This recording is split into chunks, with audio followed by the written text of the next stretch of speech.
সুন্দরপুর গ্রামে এক সাপ বাস করত। একদিন রাস্তায় হেঁটে যেতে যেতে তার খুব খিদে পেল।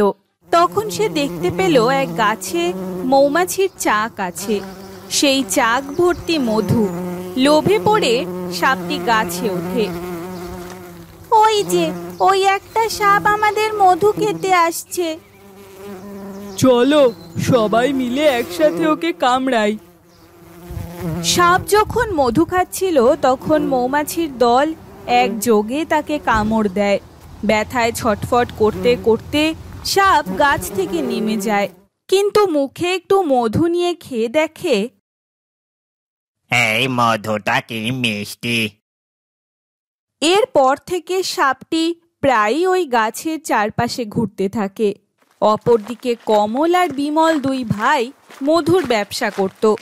একদিন কমল বিমলকে বলল, ভাই, ওই গাছে বিশাল মৌমাছির চাক, ওটা ভেঙে আনলে অনেক মধু পাবো আমরা, আর সাথে রানী মৌমাছিটিকেও ধরে ফেলবো আমরা। তারপর তারা পোকামাকড়ের পোশাক পরে, সঙ্গে গাছের পাতা নিয়ে জঙ্গলে যায়, ধোঁয়া সৃষ্টি করে মৌমাছিদের তাড়িয়ে দেয়।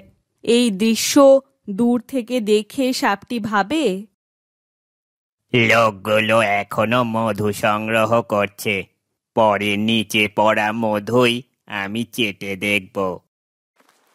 মধু সংগ্রহ করে কমল আর বিমল রানী মৌমাছিকে বাক্সে বন্দি করে নিয়ে যায়। মৌমাছির দল আর সেই সাপ তাদের পিছু নেয়। নতুন জায়গায় এসে মৌমাছিরা বাক্সেই থাকতে চায় এবং আবার মধু জমাতে শুরু করে। সাপও নিয়মিত আসে মধুর লোভে। একদিন ভুলবশত তারা একটা মধুর পাত্র বাক্সের ওপর রেখে যায়। সেই সময় বাড়িতে শুধু কমলের মেয়ে রানী ছিল। ওমা, একটা সাপ মধু খাচ্ছে। রানী ছুটে এলে সাপ তাকে কামড়ে দেয়।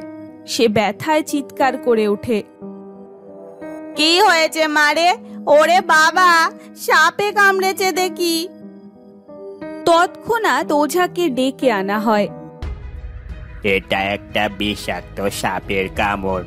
শুধুমাত্র যেই সাপ কামড়েছে সেই এসে যদি বিষ শুষে নেয় তবেই বাঁচানো সম্ভব, কিন্তু এটা প্রায় অসম্ভবের মধ্যেই পড়ে।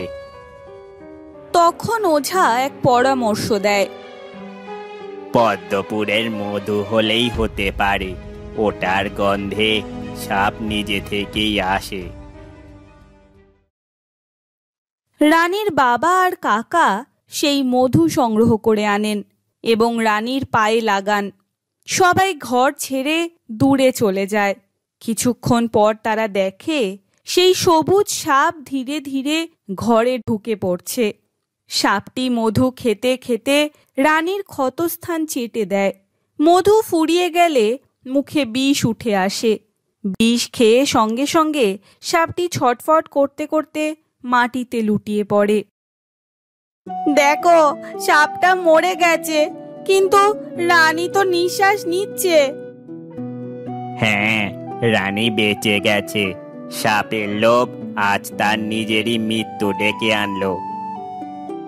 মধুর লোভে সাপ যেমন ক্ষতি করেছিল, শেষে সেই মধুই তাকে মৃত্যুর মুখে ঠেলে দেয়। আর রানী তার জীবন ফিরে পায় সাপের আত্মবলিদানের মাধ্যমে।